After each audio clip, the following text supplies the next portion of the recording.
کتاب کا نام اسلام دور جدید کا مذہب، سید ابو الاعلیٰ مودودی رحمہ اللہ۔ آئیے ناظرین کرام، کتاب کا مواد آپ کی سماعتوں کی نظر کرتے ہیں۔ بسم اللہ الرحمن الرحیم۔ BBC، کیا آپ پاکستان کے دستور 1973 میں شامل اسلامی دفعات پر مطمئن ہیں؟ سید مودودی: جی ہاں، ہم ان دفعات پر مطمئن ہیں، اور در حقیقت پاکستان کے دستور میں ان دفعات کو شامل کرنے کے لیے ہم نے مسلسل جدوجہد کی ہے۔ BBC، مثلاً اسلامی نظریاتی کونسل وغیرہ؟ سید مودودی: اسلام سے متعلق ہر وہ چیز جو دستور میں شامل ہے دراصل ہماری اجتماعی کوششوں کے نتیجے میں شامل کی گئی ہے۔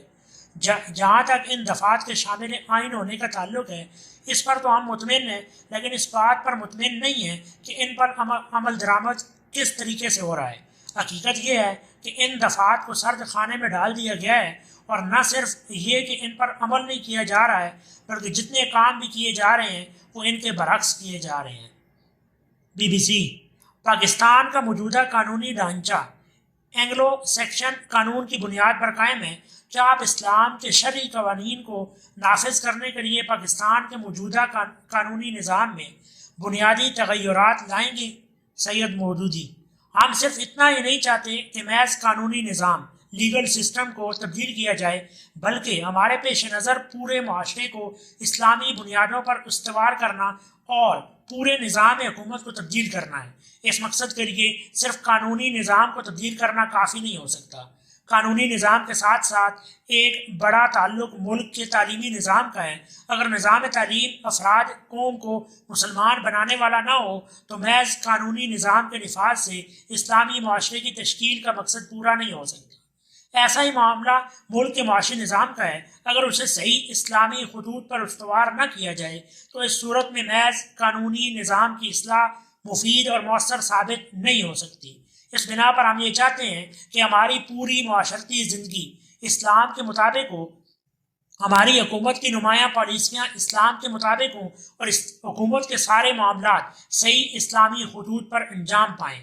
اس مقصد کے لیے یہ نہایت ضروری ہے کہ سروسز کی ٹریننگ کے تمام اداروں کا تعلیمی اور تربیتی ڈھانچہ تبدیل کیا جائے۔ سول سروس کے تمام شعبوں اور فوج کی تربیت کے اداروں میں بھی اسلام کی اخلاقی تعلیم دینے کا انتظام کیا جائے، اور زیر تربیت افسروں کے دلوں میں اسلام کا صحیح شعور بٹھایا جائے، ان کو سچا مسلمان بنانے کی کوشش کی جائے، لیکن یہ کام نہیں کیا جا رہا ہے۔ اس کے برعکس صورتحال یہ ہے کہ انگریزی حکومت کے زمانے میں سروسز کو جس طرز پر ٹریننگ دی جاتی تھی، اس طرز پر اب بھی دی جا رہی ہے۔ اسلامی تربیت کی کوئی فکر اب تک نہیں کی گئی، اس لیے ہمارے نقطۂ نظر سے محض لیگل سسٹم قانونی نظام میں تبدیلی کافی نہیں ہے، ہم مکمل تبدیلی دیکھنا چاہتے ہیں۔ BBC، آپ نے ہر شعبہ زندگی سے متعلق اداروں میں اسلامی تعلیم و تربیت کو لازمی قرار دیا ہے، لیکن سوال یہ ہے کہ ایک جدید ریاست کی معیشت کو خالص اسلامی اصولوں کے مطابق کیوں کر چلایا جا سکتا ہے؟ سید مودودی: ہم نے یہ بات ثابت کرنے میں کئی سال صرف کیے ہیں کہ ایک جدید ریاست کو مکمل طور پر اسلام کے عطا کردہ اصولوں پر چلایا جا سکتا ہے، اور صرف چلایا ہی نہیں جا سکتا بلکہ ثابت کیا جا سکتا ہے کہ اسلام بنیادوں پر قائم ہونے والی جدید ریاست دوسری تمام جدید ریاستوں سے زیادہ کامیاب اور بہتر ہے۔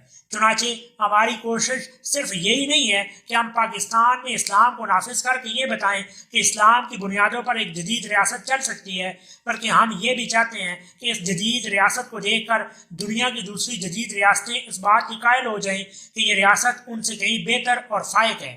اسلامی ریاست کے اصول باقی تمام سیاسی نظاموں پر فوقیت رکھتے ہیں۔ دنیا کے مسلمان ممالک میں بھی ایک عنصر موجود ہے جو اسلام کے حقیقی اصولوں پر عمل درآمد کرنا چاہتا ہے۔ BBC، آپ پرانے طریقے کی طرف کیوں گو بیک واپس پلٹنا چاہتے ہیں؟ سید مودودی: آپ نے یہ جو کہا ہے کہ ہم ایک پرانے طریقے کی طرف واپس کیوں جانا چاہتے ہیں، تو اس میں یہ گو بیک کا لفظ غلط ہے۔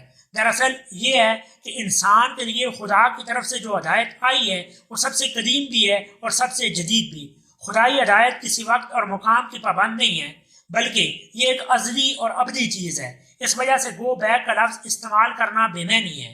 Truth is always truth, it can not be old or new, at any time and at every place it is truth. صداقت ہر حال میں صداقت ہے، اس کے قدیم یا جدید ہونے کا سوال ہی پیدا نہیں ہوتا۔ صداقت ہر عہد میں اور ہر مقام پر صداقت ہے۔ BBC اسلامی قانون کے بعض پہلوؤں مثلا قانون تغیرات کرمنل لاز کے بارے میں جدید ذہن کے اندر بعض اعتراضات اور شبہات پائے جاتے ہیں۔ موجودہ دور کی جدید مسلم ریاستیں بھی ان قوانین کو ترک کر چکی ہیں۔ شاید آپ اتفاق کریں کہ یہ تعزیری قوانین دراصل قرون وسطیٰ کی سوسائٹی کے لیے وضع کیے گئے تھے، اور یہ قوانین موجودہ معاشرے کے لیے زیادہ موزوں نہیں ہو سکتے۔ اب جرم اور سزا کے بارے میں تصورات بھی تبدیل ہو چکے ہیں، اس لیے یہ معاملہ مذہبی نقطہ نظر سے زیادہ معاشرتی ہے۔ کیا آپ اس بدلے ہوئے زمانے میں اس دور کے تبدیل شدہ رویوں کے برعکس ان قوانین کو ان کی اسی پرانی شکل میں نافذ کرنا چاہیں گے؟ سید مودودی آپ جس عصر حاضر کا ذکر کر رہے ہیں، آپ کا کیا خیال ہے کہ اس میں امریکہ اور یورپ کے اندر اور خود مسلمان ممالک کے اندر جن میں اسلامی قوانین پر عمل کرنا چھوڑ دیا گیا ہے، کیا وہاں ارتکاب جرم کی رفتار کرمنل ریٹ بڑھ رہی ہے یا کم ہو رہی ہے؟ کیا خیال ہے آپ کا؟ BBC In many countries it is increasing بہت سے ممالک میں یہ رفتار بڑھ رہی ہے۔ سید مودودی ہمارے ہاں پنجاب کے بارے میں جو پولیس رپورٹ 1975 میں شائع ہوئی ہے، اس میں یہ بتایا گیا ہے کہ صرف ایک مہینے میں 200 قتل ہوئے ہیں، اور یہ رفتار جرم پہلے سے کہیں زیادہ ہے۔ امریکہ اور دوسرے ترقی یافتہ ممالک میں رفتار جرم کے بارے میں آپ خوب جانتے ہیں کہ اس وقت کیا ہے اور وہ کتنی تیزی سے بڑھ رہی ہے۔ اب سوال یہ ہے کہ کسی معاشرے میں جرائم کا موجود رہنا کچھ اچھا ہے کیا؟ BBC اچھا نہیں ہے۔ سید مودودی اس کا مطلب صاف یہ ہے کہ آپ کے موجودہ کرمنل لاز تعزیری قوانین جرائم کے خاتمے میں مکمل طور پر ناکام ہو چکے ہیں۔ یہی نہیں بلکہ ان میں اضافے کے موجب بن رہے ہیں۔ اس کے برعکس ایک مسلمان ملک میں جہاں اسلام کا قانون صرف ایک حد تک نافذ کیا گیا ہے، یعنی چوری پر اسلامی تعزیرات نافذ کی گئی ہیں، وہاں اس نے چوری کا خاتمہ کر دیا ہے۔ وہاں کیفیت یہ ہے کہ اگر آپ اپنا سامان سڑک پر چھوڑ کر چلے جائیں اور 3 دن کے بعد واپس آئیں تو وہ آپ کو وہیں پڑا ملے گا، کوئی اس کو ہاتھ نہیں لگائے گا۔ اگر آپ اپنا گھر کھلا چھوڑ کر چلے جائیں اور کئی ہفتوں کے بعد واپس آئیں تو آپ کو سارے گھر کا سامان جوں کا توں ملے گا، کوئی شخص گھر میں داخل تک نہیں ہوگا۔ یہ صرف اس چیز کا نتیجہ ہے کہ سعودی عرب میں ان سزاؤں کے نفاذ پر شروع میں جو چند ہاتھ کاٹے گئے ان کی وجہ سے چوری کا وہاں خاتمہ ہو گیا۔ تو کیا چند مجرموں کے ہاتھ کاٹ کر چوری ختم کر دینا بہتر ہے، یا یہ بہتر ہے کہ مجرموں کو جیل بھیج کر ان کو عادی مجرم بنایا جائے؟ وہ جیل سے نکلیں تو پھر چوری کریں اور پھر جیل جائیں۔ حقیقت یہ ہے کہ آپ کے موجودہ تعزیری قوانین جرائم کی پرورش کر رہے ہیں، لیکن ہم اسلامی قوانین کے نافذ کے ساتھ ساتھ جرائم کو ختم کر سکتے ہیں۔ اب کیا یہ بہتر ہے کہ ہم جرائم کو ختم کر دیں، یا یہ بہتر ہے کہ جرائم ہوتے رہیں اور ان کے مؤثر انسدادی کی کوئی تدبیر نہ کی جائے؟ BBC جدید معاشرے کے حالات و اطوار بہت بدل چکے ہیں۔ جرم اور سزا کا تصور بدل چکا ہے۔ ماضی کی اسلامی ریاست میں اور موجودہ دور کی جدید ریاست میں بڑا فرق رونما ہو چکا ہے۔ شکاگو اور نیو یارک جیسے بڑے بڑے شہروں کی معاشرتی کیفیت اور ساخت بالکل مختلف ہے۔ اس لیے ایک محدود شہری نظام کے لیے اگر اسلامی سزائیں مفید بھی تھیں تو موجودہ بڑے بڑے شہروں کے لیے یہ کس طرح کارآمد ہو سکتی ہیں، جبکہ ان میں جرائم کا ہونا ایک حد تک فطری بات ہے اور ان میں سزاؤں کا عملی نفاذ کوئی آسان کام بھی نہیں۔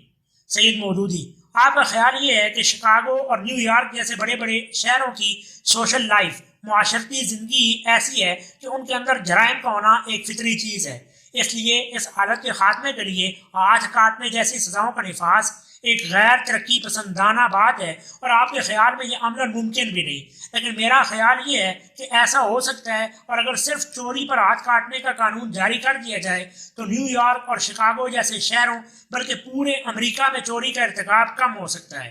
اس کا مکمل خاتمہ تو صرف اسی صورت میں ممکن ہے جبکہ پورا سیاسی اور معاشرتی نظام اسلامی خطوط پر قائم کیا جائے، لیکن اسلامی سزاؤں کے نتیجے میں بھی اس میں کمی واقع ہو سکتی ہے۔ ہمیں اس بات کا پورا یقین ہے کہ اسلام کی تجویز کردہ سزائیں معاشرے سے جرائم کا مکمل انسداد کر سکتی ہیں، اور ہم یہ چاہتے ہیں کہ پاکستان کے اندر اسلام کا مکمل ضابطہ حیات جاری ہو اور اسلامی تعزیرات نافذ ہوں۔ پھر ہم دنیا کو بتائیں گے کہ ہمارے یہاں جرائم کس طرح ختم ہو گئے ہیں۔ اگر ہمیں اس بات کا موقع ملا کہ ہم پاکستان میں صحیح اسلامی نظام قائم کر سکیں تو ہم عملاً دنیا پر یہ ثابت کر دیں گے کہ اسلام کی بنیادوں پر ایک جدید ریاست چل سکتی ہے اور زیادہ بہتر طریقے سے چل سکتی ہے، اور اسلام کی بنیاد پر ایک ایسا معاشرہ وجود میں آتا ہے جو جرائم سے پاک اور امن و امان کا گہوارہ ہوتا ہے۔ BBC روایتی اسلامی قانون کا یہ پہلو ایسا ہے کہ آج کا انسان اس کو قبول کرنے میں دقت محسوس کرتا ہے، اور اس کی وجہ یہ ہے کہ جدید ذہن کے لیے کسی جرم پر ایک شخص کا ہاتھ کاٹ کر اسے ایک عضو سے محروم کر دینا ایک وحشیانہ فعل معلوم ہوتا ہے۔ اس لیے قرون وسطیٰ کے ایک نظام کو خواہ وہ اپنی جگہ پر مفید ہی تھا، جدید دور میں رائج کرنا کچھ عجیب سی بات معلوم ہوتی ہے۔ سید مودودی: میرا خیال ہے کہ آپ کی موجودہ تہذیب کو، جسے آپ جدید تہذیب کہتے ہیں، جتنی ہمدردی مجرم کے ساتھ ہے اتنی ہمدردی ان لوگوں کے ساتھ نہیں جن پر جرم کا ارتکاب کیا جاتا ہے۔ مثلاً ایک شخص کا بچہ کوئی اغوا کر کے لے جاتا ہے اور پھر اس کو اطلاع دیتا ہے کہ اتنے ملین ڈالر مجھے دے دو تو بچہ تمہیں مل جائے گا ورنہ اسے قتل کر دیا جائے گا، اور بعض اوقات وہ ایسا کر بھی گزرتا ہے۔ تو آپ کا کیا خیال ہے کہ اس طرح کے آدمی کو پکڑ کر اگر کوئی سخت سزا دی جائے، مثلاً اس کا ہاتھ کاٹ ڈالا جائے یا اس کی گردن اڑا دی جائے، تو کیا یہ وحشیانہ فعل ہوگا؟ یعنی آپ کے نزدیک والدین کو ان کے بچوں سے محروم کر دینا کوئی وحشیانہ حرکت نہیں، البتہ اس حرکت کے مرتکب کو اس کے جرم کی سزا دینا وحشیانہ فعل اور ظالمانہ فعل ہے، جس کی کم از کم ریاست کو ذمہ داری نہیں لینی چاہیے۔ آپ کی ساری ہمدردی اس شخص کے ساتھ ہے جس نے ایک مجرمانہ اور غیر انسانی فعل کے ذریعے سے اپنے آپ کو مستجب سزا ٹھہرایا ہے، اور اس شخص کے بارے میں آپ بحث ہیں جسے ظلم اور سنگدلی کا نشانہ بنایا گیا ہے۔ ہم یہ کہتے ہیں کہ جو شخص معاشرے کے اندر جرم کا ارتکاب کر کے معاشرے کے امن و سکون کو غارت کرتا ہے، وہ اس کا مستحق ہے کہ اس کو اتنی سخت سزا دی جائے کہ دوسروں کو اس سے عبرت ہو اور وہ اس قسم کے جرم کے ارتکاب کی جرت نہ کر سکے۔ یعنی ہمارے نزدیک سزا صرف سزا ہی نہیں ہے بلکہ وہ ارتکاب جرم کو روکنے کا ذریعہ بھی ہے، وہ جرم کی حوصلہ شکنی بھی کرتی ہے۔ چنانچہ ہماری ہمدردی مجرم کے ساتھ نہیں ہے بلکہ اس شخص کے ساتھ ہے جس پر ارتکاب جرم کیا جاتا ہے، اور اس معاشرے کے ساتھ ہے جس کے اندر ارتکاب جرم سے نامواری اور عدم تحفظ کی کیفیت پیدا کی جاتی ہے۔ You think it is more social and more cultured to be a criminal? It is human to kill a man and it is inhuman to kill a murderer. ابھی پچھلے دنوں امریکہ میں مس ایرسٹ کا جو واقعہ پیش آیا ہے وہ آپ کے علم میں ہوگا۔ جو لوگ اس کو اغوا کر کے لے گئے تھے انہوں نے اس کو اس حد تک جرائم آشنا کر دیا کہ اس نے بینک پر ڈاکہ ڈالا اور دوسرے جرائم کا ارتکاب کرتی پھری۔ آپ کے نزدیک وہ لوگ تو بہت مہذب اور کلچرڈ ہیں، لیکن اگر ان لوگوں کو کوئی سخت سزا دی جائے تو یہ فعل غیر مہذبانہ ہوگا۔ BBC اس کے باوجود اس بات کا قائل ہونا بہت مشکل ہے کہ معاشرے کو اتنا غیر مہذب، ان گڑھ اور غیر ترقی یافتہ تسلیم کر لیا جائے اور اس میں اس قسم کی انتہائی سزاؤں کو رائج کیا جائے جو آپ بیان فرما رہے ہیں۔ سید مودودی: دراصل بات یہ ہے کہ آپ کے معاشرے میں جو جرائم ہو رہے ہیں آپ نے ان کے ساتھ صلح کر لی ہے، آپ ان کے ساتھ ہی جینا چاہتے ہیں، گویا آپ چاہتے ہی ہیں کہ آپ کی سوسائٹی میں لوگوں کو قتل بھی کیا جاتا رہے، اغوا کی وارداتیں بھی ہوتی رہیں، ڈاکے بھی پڑتے رہیں، لوگوں کا گھروں کے اندر اطمینان سے سانس لینا بھی مشکل ہو جائے، لیکن ان میں سے کسی چیز کو ختم کرنے کے لیے کوئی سخت اقدام نہ کیا جائے، کیونکہ یہ آپ کے خیال میں تہذیب کے خلاف ہے اور اس سے موجودہ دور کے مہذب انسان کی توہین ہوتی ہے۔ نیو یارک میں اس وقت حالت یہ ہے کہ اگر رات کے وقت آ کر کسی کا کوئی عزیز یا دوست گھنٹی بجائے تو وہ کبھی اس خوف سے دروازہ نہیں کھولے گا کہ آنے والا ضرور کوئی ڈاکو ہوگا۔ اس قسم کے خوف اور دہشت کے درمیان آپ لوگ زندگی بسر کر رہے ہیں، لیکن اس صورتحال سے آپ نے کمپرومائز، سمجھوتا کر لیا ہے اور اس کو بدلنے کے لیے آپ تیار نہیں ہیں۔ آپ کا خیال یہ ہے کہ اس کو تو رہنا ہی ہے اور اس چیز کے ہوتے ہوئے آپ ماڈرن اور مہذب بھی ہیں، لیکن اگر اس جرم و خوف کی زندگی کو بدلنے کے لیے کوئی سخت اقدام اٹھایا جائے تو وہ آپ کے نزدیک قرون وسطیٰ کی طرف پلٹنا ہے۔ لیکن ہم یہ چاہتے ہیں کہ اگر ہمیں موقع ملے تو ہم اسلامی قوانین کو رائج کر کے دنیا کو دکھا دیں کہ اس طرح ایک پرامن معاشرہ، پیسفل سوسائٹی وجود میں آتا ہے، وہ معاشرہ مہذب اور ماڈرن بھی ہوگا اور امن و سلامتی کا گہوارہ بھی۔ اس کے قیام کے بعد آپ کے یہ سارے نام نہاد جدید تصورات اور نظریات محض ایک داستان پارینہ بن جائیں گے۔ چنانچہ اگر ہم اسلامی نظام زندگی کا قائل اور اسے دنیا میں قائم کر کے آرزومند ہیں تو اس وجہ سے نہیں ہے کہ وہ ہمارا قدیم مذہبی یا قومی نظام ہے اور اس بنا پر اس کے ساتھ ہمیں محبت ہے، بلکہ اس کو ہم اس وجہ سے مانتے ہیں کہ وہ سراسر ایک معقول اور عادلانہ نظام ہے، اور یہ ایک بالکل مطابق انصاف اور معقول بات ہے کہ سوسائٹی کو جرائم سے پاک کیا جائے۔ ہمارے نزدیک وہ معاشرہ نہایت برا ہے جس کے اندر جرائم پرورش پاتے ہوں اور لوگوں کی ہمدردی کا اصل مرکز مجرم ہو، نہ کہ وہ جن پر جرم کا ارتکاب کیا گیا ہو۔ BBC: جن ممالک میں مسلمان اقلیت میں ہیں اور وہاں اسلامی قوانین نافذ نہیں بلکہ سیکولر نظام پایا جاتا ہے، ان ممالک میں مسلمانوں کا طرز عمل کیا ہوگا؟ جبکہ وہ کسی غیر اسلامی قانون پر یقین نہیں رکھتے، کیا وہ اس قسم کی گورنمنٹ کے خلاف کوئی اقدام کریں گے؟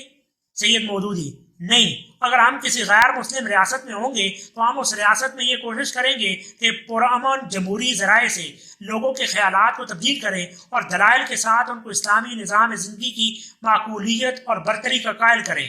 اس طریقے سے جب ہم اکثریت کے خیال اور ذہنوں کو تبدیل کر لیں گے اور لوگوں کو اسلامی نظام زندگی کا قائل کر لیں گے تو اس اکثریت کی بنا پر وہاں کا نظام تبدیل کریں گے۔ ظاہر ہے کہ یہ چیز جمہوری نقطہ نظر سے بالکل درست ہوگی، ہم اس ریاست کے اندر غیر جمہوری ذرائع سے کوئی انقلاب نہیں لائیں گے۔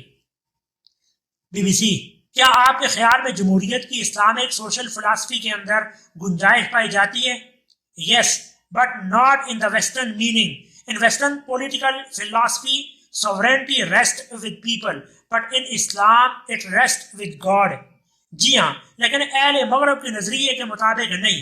مغربی فلسفہ سیاست میں تو اقتدار اعلیٰ کے مالک عوام ہوتے ہیں، لیکن اسلام میں اقتدار اعلیٰ اللہ تعالیٰ کو حاصل ہے۔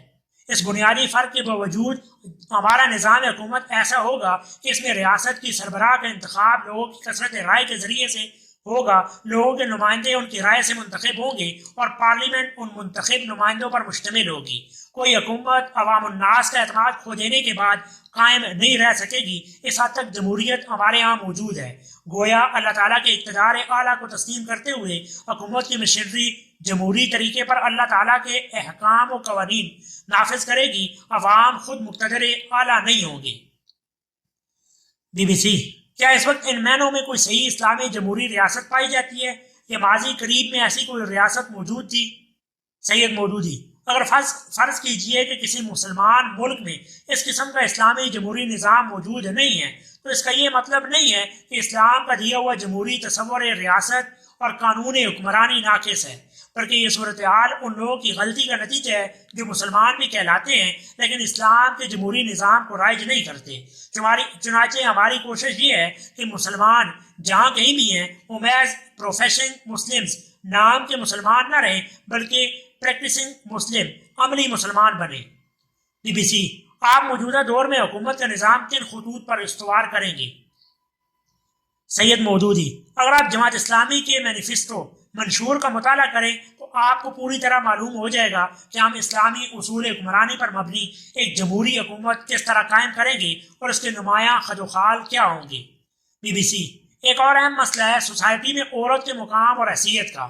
اس معاملے میں اسلامی اقدار مغرب کی صنعتی طور پر ترقی یافتہ سوسائٹی کی اقدار سے قطعی طور پر مختلف اور متضاد ہے۔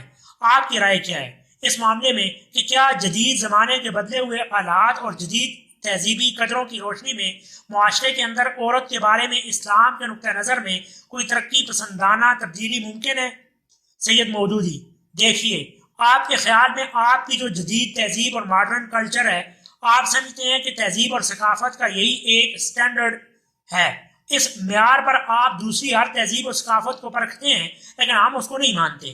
آپ اپنی جس تہذیب اور کلچر کو ماڈرن کہہ کر اس کی بڑی تعریف کرتے ہیں، ہم یہ سمجھتے ہیں کہ یہ ایک بیکورڈ، پسماندہ اور فرسودہ چیز ہے اور یہ تباہ کر رہی ہے آپ کی پوری سوسائٹی کو اور آپ کے پورے نظام تمدن کو۔ ہم نہیں چاہتے کہ اس ماڈرن کلچر کو اپنی سوسائٹی میں لائیں اور اسے بھی تباہ کر لیں۔ آپ کی جدید تہذیب یہی ہے نا کہ آپ نے اپنے یہاں خاندانی نظام کا خاتمہ کر دیا ہے۔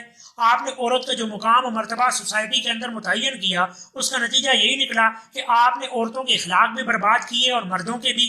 آپ نے لوگوں کو اخلاقی پستی کی انتہا تک گرا دیا۔ کیا آپ چاہتے ہیں کہ ہم بھی وہیں تک گر جائیں؟ ہم اس کے لیے تیار نہیں۔ ہم اپنی سوسائٹی کو ان تمام برائیوں سے پاک رکھنا چاہتے ہیں جو آپ کی ماڈرن سوسائٹی میں پائی جاتی ہیں۔ ہمارے نزدیک ترقی اور چیز ہے اور نام نہاد ماڈرن سوسائٹی کی بری عادات و اطوار اور چیز۔ ہم ترقی کے قائل ہیں اور وہ ہم ضرور کریں گے، لیکن اس شکل میں نہیں جس طرح آپ کر رہے ہیں۔ ہم اس کو غلط سمجھتے ہیں، اس کے بجائے ہم اپنے اصولوں پر تعمیر و ترقی کریں گے اور وہی صحیح معنوں میں تعمیر و ترقی شمار ہوگی۔ BBC: کیا آپ سمجھتے ہیں کہ عورت کا مقام گھر کے اندر ہے اور اس کی معاشرتی زندگی کے جملہ معاملات اس کے شوہر سے ہی وابستہ ہونے چاہیے اور وہ دوسرے مردوں سے رابطہ نہیں رکھ سکتی؟ اس صورت میں کیا آپ یہ بھی پسند نہ کریں گے کہ عورتیں ڈاکٹر یا معلمات بنیں؟ سید مودودی: جی ہاں، اسلامی اصول معاشرت کے روح سے عورت کا مقام اس کا گھر ہے اور اس میں مرد کی حیثیت نگران اور قوام کی ہے۔ البتہ جہاں تک عورت کی تعلیم پانے اور ڈاکٹر یا معلمہ وغیرہ بننے کا سوال ہے تو نہ ہم صرف یہ اس کو درست سمجھتے ہیں بلکہ ضروری سمجھتے ہیں۔ ہم اپنی خواتین کو اعلیٰ تعلیم دلواتے ہیں، لیکن اعلیٰ سے اعلیٰ تعلیم حاصل کرنے کے باوجود ایک مسلمان عورت یہ سمجھتی ہے کہ اس کا اصل دائرہ کار اس کا گھر ہے۔ ہماری خواتین ڈاکٹر بھی بنیں گی لیکن وہ عورتوں کا علاج کریں گی، مردوں کا نہیں۔ ہم عورتوں کا ڈاکٹر بننا اس لیے ضروری سمجھتے ہیں کہ وہ عورتوں کا علاج کریں اور عورتوں کو مردوں سے علاج نہ کرانا پڑے۔ ہم یہ چاہتے ہیں کہ عورتیں اعلیٰ تعلیم حاصل کر کے معلمات اور لیڈی لیکچرار اور پروفیسر بنیں تاکہ وہ ہماری بچیوں کو اعلیٰ تعلیم دے سکیں۔ ہم یہ نہیں چاہتے کہ ہماری عورتوں کو مرد پڑھائیں۔ چنانچہ ہمارے ملک میں ایسے بے شمار کالج موجود ہیں جن میں صرف خواتین پڑھاتی ہیں اور تمام علوم و فنون کی تعلیم دیتی ہیں۔ وہ سائنس بھی پڑھاتی ہیں اور دوسرے جدید علوم بھی۔ اس طرح دوسرے شعبوں میں بھی جہاں ضروری ہو ہم اپنی خواتین کو اعلیٰ تعلیم و تربیت سے آراستہ کرتے ہیں، لیکن ان سب چیزوں کے ساتھ ساتھ ہم اس اصول کو ہرگز تبدیل نہیں کریں گے کہ مسلمان عورت کا اصل مقام ان کا گھر ہے۔ مسلمان عورت سے ہم جو بھی کام لیں گے وہ اس کے گھر کے اندر اور عورتوں کی سوسائٹی کے اندر لیں گے۔ BBC: جیسا کہ آپ نے فرمایا یہ درست ہے کہ مغربی سوسائٹی میں خاندانی نظام انتشار کا شکار ہے، لیکن اسلامی قانون کا یہ پہلو بھی غور طلب ہے کہ اس میں طلاق کے ذریعے شادی کے بندھن کو ختم کر دینا بہت آسان ہے، خاص طور پر موجودہ فیملی لاز آئلی قوانین سے پہلے تو ایسا ہی تھا۔ کیا یہ چیز عورتوں کے لیے عدم تحفظ کی موجب نہیں ہے؟ سید مودودی: طلاق میں اس آسانی کے باوجود آپ دیکھتے ہیں کہ ہمارے ہاں طلاقوں کی شرح بہت کم ہے، بلکہ نہ ہونے کے برابر ہے، جبکہ مغربی ممالک میں یہ بہت زیادہ ہے۔ وہاں خاندانی نظام مکمل طور پر تباہ ہو چکا ہے۔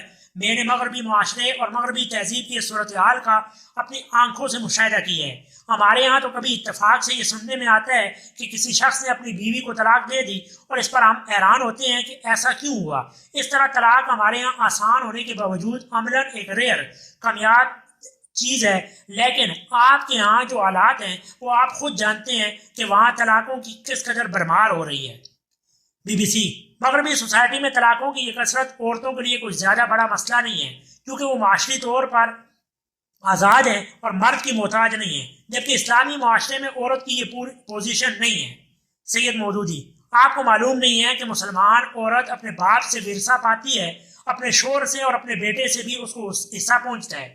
اس طرح جس شکل میں بھی اس کو کوئی ورثہ ملتا ہے وہ اس کی خود مالک ہوتی ہے اور اس کا شوہر، باپ، بیٹا یا کوئی اور شخص اس کو اس سے محروم نہیں کر سکتا۔ اس طرح ایک مسلمان عورت کاروبار کر سکتی ہے اور ان اداروں میں ملازمت کر سکتی ہے جن کا دائرہ کار خواتین تک محدود ہے۔ اس طرح اس کو معقول طریقے سے جو معاشی آزادی حاصل ہو سکتی ہے ہم اس کو تسلیم کرتے ہیں، لیکن ہم ایسی معاشی آزادی کو درست نہیں سمجھتے جس کے نتیجے میں وہ بالکل آزاد ہو جائے اور جس کے نتیجے میں معاشرے کے اندر طلاقوں کی اس طرح بھرمار ہو جائے جیسی کہ مغربی معاشرے میں پائی جاتی ہے۔ جس سوسائٹی میں ڈائیورس ریٹ، طلاق کی شرح اس قدر بڑھ جائے، وہاں ان بچوں کا کیا حشر ہوگا جن کی ماؤں نے طلاق لے لی ہو۔ طلاق لے کر پہلے وہ ایک شخص سے شادی کریں، پھر کسی اور شخص سے اور پھر کسی اور شخص سے، اور ادھر بچوں کا حال یہ ہو کہ کوئی ان کا والی وارث نہ ہو۔ آپ کے یہاں نئی نسل جرائم کی کیوں عادی ہوتی جا رہی ہے اور ٹین ایجز نوعمر طبقہ میں جرائم کیوں ایک بہت بڑا مسئلہ بنے ہوئے ہیں؟ اس کی وجہ اس کے سوا کیا ہے کہ آپ کے یہاں طلاقیں بڑی کثرت سے ہو رہی ہیں اور ان کے نتیجے میں خاندانی نظام درم برم بلکہ تباہ ہو کر رہ گیا ہے۔ آپ دیکھ رہے ہیں کہ آپ کے یہاں نو عمر مجرم زیادہ تر عائلی طور پر برباد گھروں سے نکل کر آ رہے ہیں، لیکن آپ یہ تسلیم کریں گے کہ ایسی بات خدا کے فضل سے ہمارے یہاں تقریباً ناپید ہے، اور ایسا شاذ و نادر ہی کبھی ہوتا ہوگا کہ کسی خاندان میں طلاق کے نتیجے میں بچے بگڑ کر مجرم بن جائیں۔ تو اس لحاظ سے ہم اپنے آپ کو مغربی معاشرے سے کہیں زیادہ بہتر اور قابل رشک پوزیشن میں پاتے ہیں، اور یہ چیز اسلام کے ان معاشرتی اصولوں کی بدولت ہے جو ہمارے معاشرے میں اب تک برقرار ہے اور ان کی پابندی کی جاتی ہے۔ BBC: کیا آپ بھارت کے موجودہ حالات میں بھارتی مسلمانوں کی اخلاقی مدد اور حمایت کرنا چاہتے ہیں؟ سید مودودی: بالکل، ہم بھارتی مسلمانوں کو مورل سپورٹ، اخلاقی مدد دینا بھی ضروری سمجھتے ہیں، اور ہم یہ بھی چاہتے ہیں کہ دنیا کے رائے عامہ کو اس بات پر آمادہ کریں کہ وہ بھارت میں مسلم کشی کو روکنے میں اپنا کردار ادا کرے اور بھارتی حکومت پر یہ دباؤ ڈالے کہ وہاں کے مسلمانوں کے ساتھ عدل و انصاف کے ساتھ کام لے۔ ہم یہ سمجھتے ہیں کہ ان پر مسلسل ظلم و زیادتی کی جا رہی ہے، ظلم و زیادتی ہی نہیں بلکہ ان کی نسل کشی کی جا رہی ہے، جو کہ اقوام متحدہ کے چارٹر کے مطابق بھی جرم ہے، لیکن چونکہ بھارت ایک بڑی طاقت ہے اس لیے اس سے یہ نہیں پوچھا جاتا کہ وہ اپنے شہریوں کے ساتھ یہ سلوک کیوں کر رہا ہے۔ ہم یہ چاہتے ہیں کہ دنیا کے رائے عامہ اس معاملے میں بھارت پر اپنا اخلاقی دباؤ ڈال کر اسے نسل کشی سے باز رکھنے کی کوشش کریں۔ BBC: آپ کی اس بارے میں کیا رائے ہے کہ آیا تصنیفی کام میں تاریخی تحقیق کے جدید اصول اختیار کیے جا سکتے ہیں؟ سید مودودی: آپ تاریخی تحقیق و مطالعے کے جس ماڈرن سسٹم کا حوالہ دے رہے ہیں، میرا خیال یہ ہے کہ اس مقابلے میں ہمارے ہاں جو طریقے تحقیق ہے اس کا ماڈرن ریسرچ اسکالرز کو کبھی خیال بھی نہیں آیا ہوگا۔ ہمارے ہاں جس طریقے سے روایات کو تحقیق و جستجو اور چھان پھٹک کے بعد قبول کیا جاتا ہے، اس کا اہتمام کسی دور میں بڑے سے بڑے علماء تاریخ نے بھی کبھی نہیں کیا۔ ہمارے یہاں روایت کی صحت کو عقلی معیار پر جانچنے کے ساتھ ساتھ اس کی اسناد کی تحقیق کی جاتی ہے۔ جب یہ بات ثابت ہو جاتی ہے کہ اس کی سند پوری طرح متصل ہے اور اس میں کوئی کڑی غائب یا کمزور نہیں ہے، تب ان روایات کو قبول کیا جاتا ہے۔ احادیث اور کتب سیرت میں رسول اللہ صلی اللہ علیہ وسلم سے منسوب تمام روایات کو اسی طریقے تحقیق پر جانچنے کے بعد ان کو قبول یا رد کیا جاتا ہے۔ آپ کے موجودہ ریسرچ اسکالر اس طرز تحقیق سے بالکل ناآشنا ہیں۔ BBC: میں آپ کا بہت شکر گزار ہوں کہ آپ نے اپنے قیمتی وقت میں یہ گراں قدر لمحات مجھے عطا فرمائے، یہ میرے لیے ایک بڑا اعزاز ہے۔ اب میں آپ سے اجازت چاہتا ہوں، بہت بہت شکریہ، خدا حافظ۔ افروزہ آئین، لاہور۔ مدیر مظفر بیگ، ڈیلی سن: جو لوگ ترک وطن کر کے یہاں برطانیہ آئے ہیں، کیا وہ یہاں کے طرز زندگی، روایات اور اقدار کو اپنا لیں گے؟ سید مودودی: مسلمانوں کو مغربی تہذیب کے مقابلے میں اسلامی روایات اور تہذیب و ثقافت سے کسی قیمت پر بھی دستبردار نہیں ہونا چاہیے۔ یہ آپ کا کام ہے کہ آپ اپنے لوگوں کو اس رواداری اور وسیع الفکر فی کی تعلیم دیں کہ وہ نہ صرف یہ کہ بہت سی نسلوں پر مشتمل سوسائٹی کو قبول کریں بلکہ ملٹی کلچرل سوسائٹی، کثیر قومی معاشرے کی تشکیل کو بھی تسلیم کریں۔ ڈیلی سن: کیا یہ ممکن ہے؟ مختلف ثقافتوں کی علم برادر قوموں پر مشتمل سوسائٹی تو ایک ناممکن سی بات معلوم ہوتی ہے۔ سید مودودی: بلا شبہ تعصب ماحول پر بری طرح چھایا ہوا ہے، لیکن لوگوں کے لباس وغیرہ تو سطحی چیزیں ہیں۔ اصل تعصب جس کا تدارک کرنے کی ضرورت ہے وہ اس سطح کے نیچے خیالات و افکار میں پایا جاتا ہے۔ برطانوی باشندے بھی تو آخر ہمارے ملک میں آ کر رہے تھے، لیکن ہم نے تو انہیں کبھی مقامی معاشرے میں جذب ہو جانے کے لیے نہیں کہا تھا، اور نہ ہم نے ان سے کبھی اپنے مقامی لباس پہننے کا مطالبہ کیا تھا۔ موجودہ دور میں یہ بات کچھ ضروری نہیں رہی ہے کہ لوگ اپنے ملکوں کے اندر ہی محدود رہیں اور ان سے باہر نہ نکلیں۔ تاہم جو بات میں یہاں کے مسلمانوں سے کہتا ہوں وہ یہ ہے کہ وہ اس ملک میں اخلاص اور فرشناسی کے جذبے کے ساتھ کام کریں، لیکن اس کے ساتھ ساتھ اسلام کے مخلص اور سچے پیرو بنیں۔ یہاں کے لوگوں کے سامنے ایک اچھا نمونہ پیش کریں اور یہ بات خاص طور پر سامنے رکھیں کہ وہ یہاں کسی قیمت پر بھی اپنی تہذیبی روایات سے انحراف نہیں کریں گے۔ ڈیلی سن، لندن، 12 دسمبر 1967۔ سوئس ٹیلی ویژن: آپ کے خیال میں پاکستان کا مقصد تخلیق پورا ہو گیا ہے؟ سید مودودی: میں یہ محسوس کرتا ہوں کہ ابھی پوری طرح وہ مقصد پورا نہیں ہوا، تاہم ہم اس نہج پر کام کر رہے ہیں اور مزید کوشش کرنے کی ضرورت ہے۔ اگر کچھ عرصہ کام ہوتا رہا تو وہ دن دور نہیں جب پاکستان اپنے حقیقی مقصد وجود کو پا لے گا، اور اس راہ میں موجود پیش آمد وہ رکاوٹیں جن کے بہت سے تاریخی اسباب ہیں انشاءاللہ دور ہو جائیں گی۔ سوئس ٹیلی ویژن: جن لوگوں کے سامنے یہ انٹرویو ٹیلی کاسٹ کیا جائے گا وہ اصل مسئلے یعنی پاکستان کس لیے حاصل کیا گیا سے واقف نہیں ہیں، اس لیے آپ اپنے جواب کی تشریح کر دیں تاکہ اصل مسئلہ نکھر کر سامنے آ جائے۔ سید مودودی: اصل معاملہ یہ ہے کہ ہمارا ملک اس ملک پر تقریباً 190 سال تک انگریزی حکومت رہی ہے، اس بیرونی حکومت کے زمانے میں ہمارا نظام تعلیم بدل کر رکھ دیا گیا اور ایسا نظام تعلیم رائج کیا گیا جو اس دور غلامی کے لیے کل پرزے فراہم کرنے کے لیے مناسب اور موزوں تھا۔ اس طرح ہمارے قوانین تبدیل کر دیے گئے، ہمارے ملک کی تجارت کے طور طریقے، ہمارا معاشی نظام، اسلامی تہذیب و ثقافت، غرض ہر چیز کو تبدیل کر دیا گیا۔ اعلان آزادی کے بعد قدرتی طور پر اس ملک کے مسلمانوں کی یہ خواہش تھی کہ اس خواہش کے لیے بر صغیر پاک و ہند کے مسلمانوں نے قربانیاں دے کر پاکستان حاصل کیا تھا کہ اس خطے زمین میں انہیں اپنے طرز تمدن اور اپنے قوانین اور اسلامی تہذیب و ثقافت کے مطابق زندگی بسر کرنے کا موقع ملے گا۔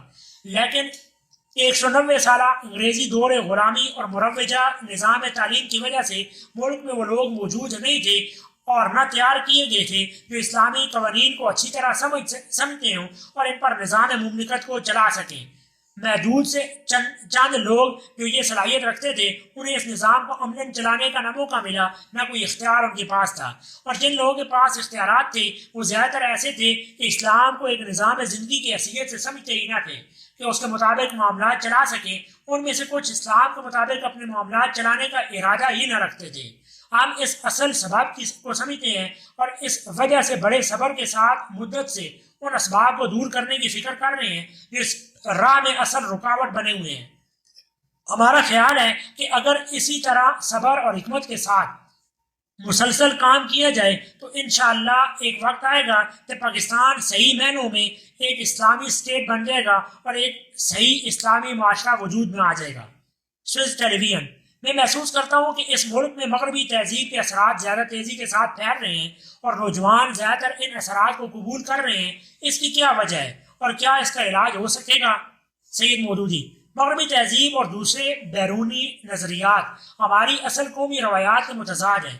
ہماری قومی روایات کو پنپنے کا موقع دیا جائے تو مجھے کبھی امید ہے کہ بالآخر ہماری قومی روایات مغربی تہذیب کے اثرات اور دوسرے بیرونی نظریات پر غالب آ جائیں گی۔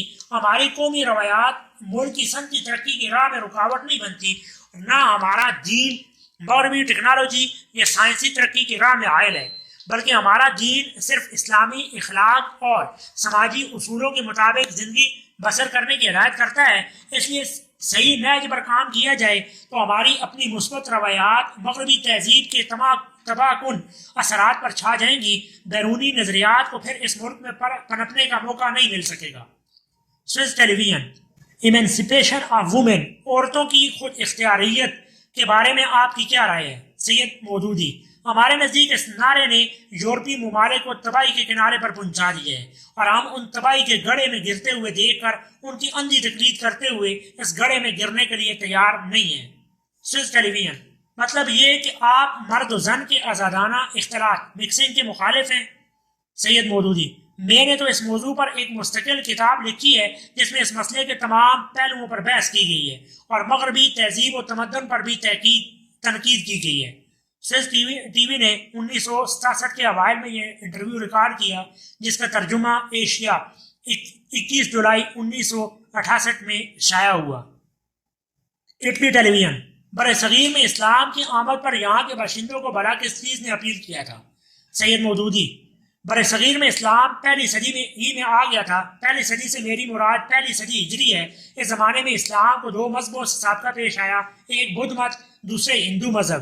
بدھزم ایک ایسا مذہب ہے جو انسان کو رہبانیت سکھاتا ہے اور ہندوازم ایک ایسا مذہب ہے جو انسان کو ایسے مستقل طبقات میں تقسیم کرتا ہے جو کبھی تبدیل نہیں ہو سکتی۔ اس کے علاوہ ہندو مت شرک و بت پرستی پر مبنی ہے۔ اسلام جب آیا تو اس نے یہاں ایک طرف توحید کا عقیدہ پیش کیا، دوسری طرف اس نے طبقاتی تقسیم کو باطل ثابت کیا اور تمام انسانیت کی وحدت پر زور دیا۔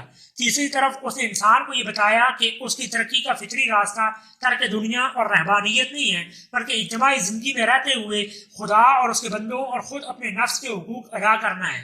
جو اثرات اسلام نے بر صغیر کے باشندوں پر ڈالے ان کا اندازہ کرنے کے لیے یہ بات کافی ہے کہ جہاں اسلام کی آمد سے پہلے ایک مسلمان بھی موجود نہ تھا وہاں آج کروڑوں مسلمان پائے جاتے ہیں، کیونکہ ان کے ذہن کو اسلام کی تعلیم توحید نے، وحدت انسانی کے تخیل نے اور اجتماعی زندگی کی اصلاح کے پروگرام میں اپیل کیا۔ اٹلی ٹیلی ویژن۔ جدید دور کے لیے اسلام کا اجتماعی فلسفہ حیات کیا ہے؟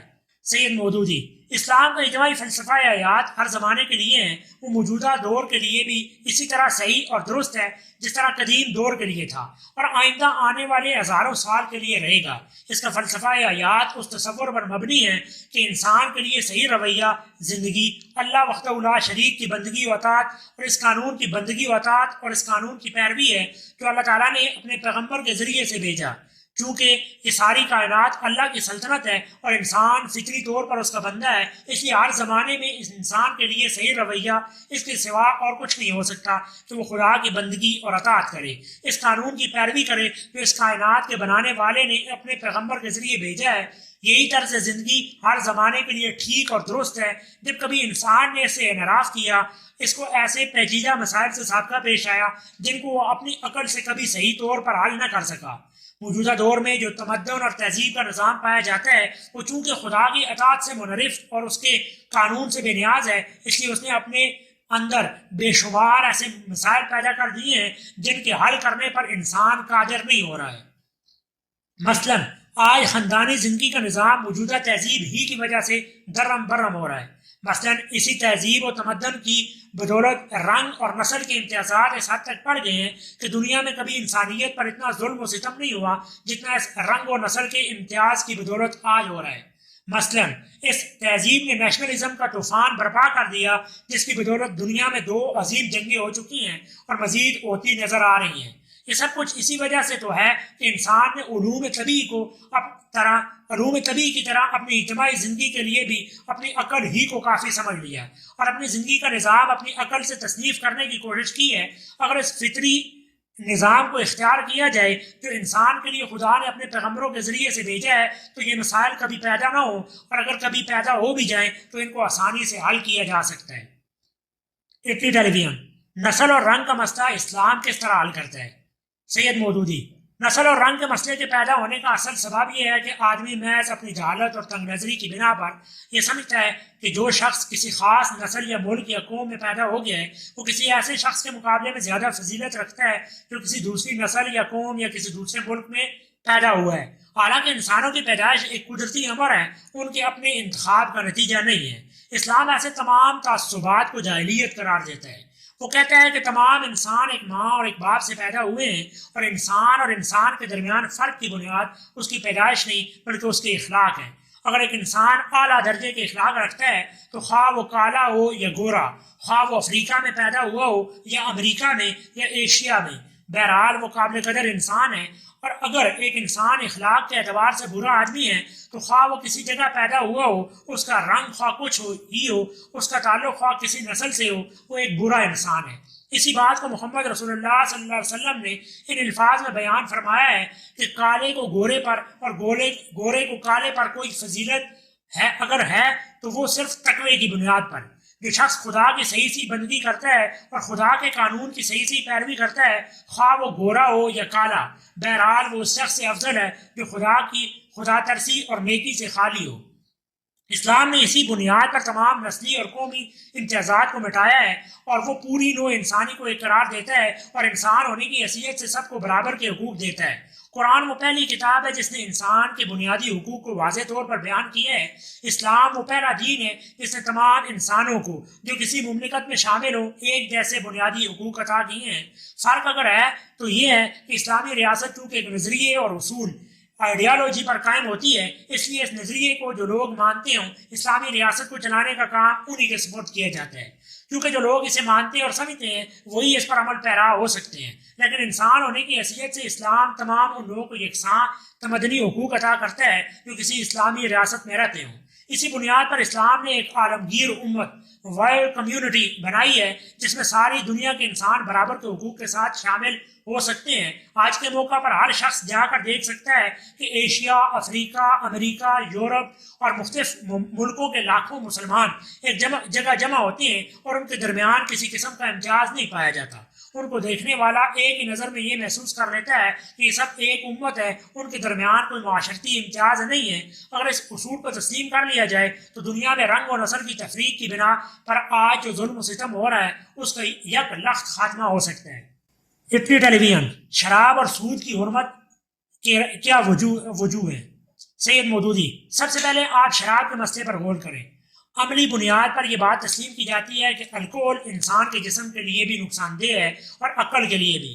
اس وقت دنیا میں الکوہلزم، شراب نوشی ایک خطرناک مسئلے کی شکل اختیار کیے ہوئے ہیں۔ بکثرت انسان ایسے ہیں جو اسی الکوہلزم کی بدولت عملاً اپنی ذہنی اور جسمانی صلاحیتیں کھو چکے ہیں اور معاشرے کے لیے ایک مسئلہ بن چکے ہیں۔ اس بات کو بھی مانا جاتا ہے کہ دنیا میں بکثرت ایکسیڈنٹ، حادثات اس وجہ سے ہوتے ہیں کہ آدمی کے خون میں اگر ایک خاص مقدار میں الکوہل موجود ہو اور اس حالت میں وہ گاڑی چلائے تو اپنی جان کو بھی خطرے میں ڈال دیتا ہے اور دوسرے انسانوں کے لیے بھی خطرہ بن جاتا ہے۔ لیکن اس پر کوئی اتفاق نہیں ہو سکا ہے کہ وہ خاص مقدار کتنی ہے جس کا پایا جانا ذہنی توازن کو بگاڑ دیتا ہے، یا فلاں خاص مقدار تک الکوہل کا استعمال تمام انسانوں کے لیے یکساں مضر ہوگا، اس سے زائد مقدار سب کے لیے نہیں مضر ہوگی۔ بہرحال یہ امر طے شدہ ہے کہ الکوہل ایک ایسی چیز ہے جو انسان کی ذہنی صلاحیتوں کو متوازن نہیں رہنے دیتی۔ یہ نسبت مختلف انسانوں کے معاملے میں مختلف ہوتی ہے اور کوئی ایسا قاعدہ یا کلیہ نہیں بنایا جا سکتا۔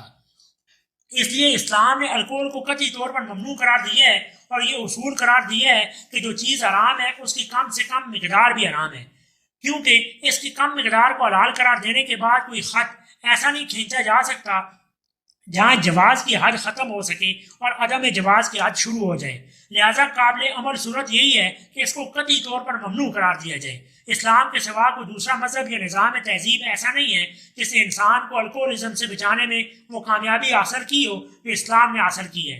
امریکہ نے اسی صدی میں اس بات کی کوشش کی تھی کہ امریکی قوم کو شراب کے نقصانات سے بچایا جائے، چنانچہ امریکی دستور میں ایک ترمیم کے ذریعے سے شراب کو ممنوع قرار دیا گیا، لیکن یہ تجربہ ناکام ہو گیا۔ اس کی وجہ یہ نہ تھی کہ شراب کا سائنٹیفک معیار پر مضر ہونا پہلے ثابت ہو گیا تھا اور بعد میں اس کا غیر مضر ہونا ثابت ہو گیا، بلکہ اس کی وجہ صرف یہ تھی کہ امریکہ کی حکومت اور اس کا پورا قانونی نظام اپنا سارا زور لگا کر بھی لوگوں کو شراب چھوڑنے پر آمادہ نہ کر سکا۔